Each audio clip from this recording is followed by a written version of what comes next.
Hi friends, இன்றைக்கி நம்ம ரொம்ப டேஸ்டியான சௌசௌ பொரியல் தாங்க பண்ண போகிறோம். இதோட டேஸ்ட்டு பார்த்திங்கன்னா ரெஸ்டாரண்ட்டில் சாப்பிட்ற மாதிரியே இருக்கும். அதை விட டேஸ்ட்டு ரொம்ப நல்லா இருக்குங்க. கண்டிப்பாக உங்கள் வீட்டில் ஒரு முறை இதே மாதிரி செய்யுங்க. இந்த வீடியோட எண்டில் இதுக்கு ஒரு சீக்ரெட் இன்க்ரீடியன்ஸ் ஆட் பண்ணியிருக்கேங்க.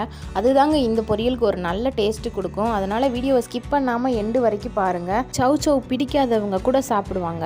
வாங்க நான் இப்போ வீடியோக்குள்ளே போகலாம்.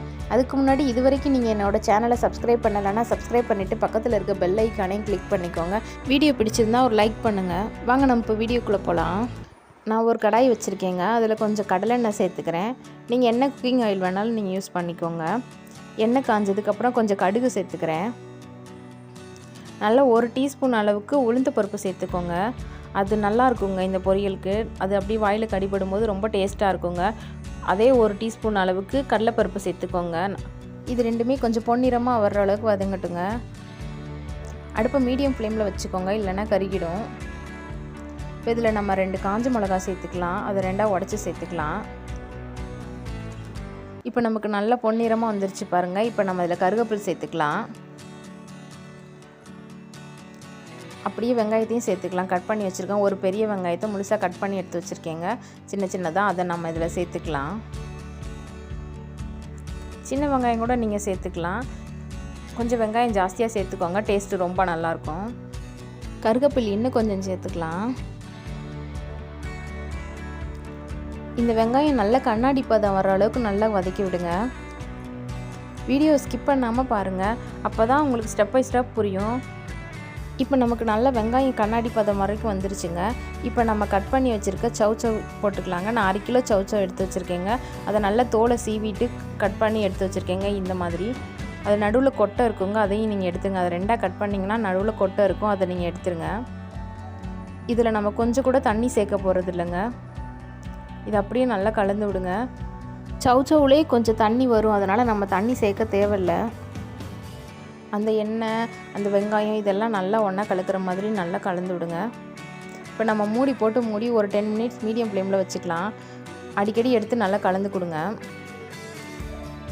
இப்போ பாருங்கள், நமக்கு ஒரு 10 மினிட்ஸ் ஆயிடுச்சு. இது ஒரு பாதி வெந்துருச்சுங்க. எல்லா சமையலுக்குமே அந்த வெங்காயம், எண்ணெய், கடுகு இதெல்லாம் நார்மலாக சேர்க்கறது தான். ஆனால் அது எந்த டைமிங்கில் எதை சேர்த்தா அந்த டேஸ்ட்டுக்கு பர்ஃபெக்டாக இருக்கும் அப்படிங்கிறதுல இருக்குங்க. அதுக்காக தான் நம்ம வீடியோவை ஸ்கிப் பண்ணாமல் பார்க்க சொல்கிறோம்.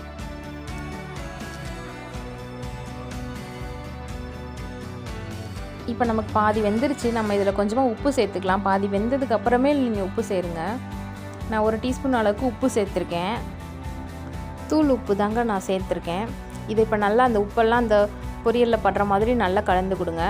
ஒரு மூடி மறுபடியும் ஒரு 5 மினிட்ஸ் வச்சிடலாங்க. அப்படியேவும் நான் வந்து ஒரு மிக்ஸி ஜாரில் கொஞ்சம் தேங்காய் சேர்த்துருக்கேங்க. ஒரு அரை மூடியை விட பாதி தேங்காய் சேர்த்துருக்கேன். அதில் நான் கொஞ்சம் கருவேப்பிலை சேர்த்துக்கோங்க. இதோட ஒரு 5-6 பல் பூண்டு சேர்த்துக்கலாம். 1 டீஸ்பூன் அளவுக்கு ஜீரகம் சேர்த்துக்கோங்க. ஒரு 4-5 பச்சை மிளகாய் சேர்த்துக்கோங்க. இதை நம்ம இப்போ அரைச்சிட்டு வந்துடலாம். பாருங்கள், இது குறைப்பாக நம்ம அரைச்சி எடுத்துகிட்டு வந்தாச்சுங்க. இந்த மாதிரி அரைச்சிக்கோங்க. ரொம்ப மையாக அரைச்சிட வேண்டாம். அப்படி உதிரியாக இருக்கணுங்க. அந்த மாதிரி அரைச்சிக்கலாம். இது பார்த்திங்கன்னா பொரியலுக்கு ஒரு நல்ல டேஸ்ட்டு கொடுக்குங்க. அந்த ஜீரகம், அந்த பூண்டு, அந்த கருவேப்பிலோட வாசனை ரொம்ப நல்லா இருக்குங்க இந்த பொரியலுக்கு. இப்போ நம்மளுக்கு ஒரு 5 மினிட்ஸ் ஆயிடுச்சு. இப்போ நம்ம இந்த அரைச்சி வச்சதை நம்ம இதில் சேர்த்துக்கலாம்.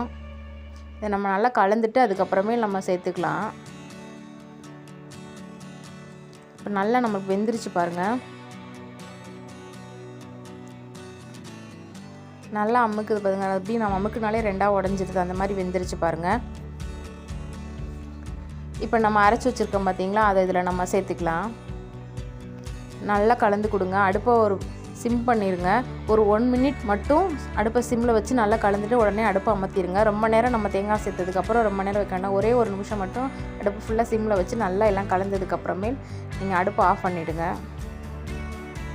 இது நிஜமாகவே டேஸ்ட்டு ரொம்ப நல்லா இருக்குங்க. இப்போ நம்ம அரைச்சோம் பார்த்தீங்களா, தேங்காய், பூண்டு, அந்த ஜீரகம், அதோட வாசனை ரொம்ப நல்லா இருக்குங்க.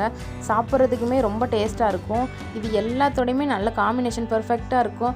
இதுக்கு மேலே அப்படியே ஒரு கைப்பிடி அளவு மல்லி இலை எடுத்து தூவிக்கோங்க. அது இன்னும் ரொம்ப டேஸ்ட்டு கொடுக்குங்க. வெரைட்டி ரைஸ்க்கு இது ரொம்ப சூப்பராக இருக்குங்க. எல்லா குழம்புக்குமே இது பர்ஃபெக்ட் காம்பினேஷனாக இருக்கும். இன்ஃபேக்ட் சப்பாத்தி கூட நீங்கள் இதை வச்சு சாப்பிட்லாம். இதே மாதிரி நிறைய சமையல் வீடியோஸ் என்னோட சேனலில் நான் ரெகுலராக அப்லோட் பண்ணிகிட்ருக்கேன் ஃப்ரெண்ட்ஸ். என்னோட சேனலை சப்ஸ்கிரைப் பண்ணி வச்சிட்டிங்கன்னா உங்களுக்கு ரெகுலராக நோட்டிஃபிகேஷன் வரும் ஃப்ரெண்ட்ஸ். ஓகே, இந்த வீடியோ உங்களுக்கு பிடிச்சிருந்துச்சுன்னா ஒரு லைக் பண்ணுங்கள் ஃப்ரெண்ட்ஸ். உங்கள் ஃப்ரெண்ட்ஸ்க்கும் ஷேர் பண்ணுங்கள், கமெண்ட் பண்ணுங்கள்.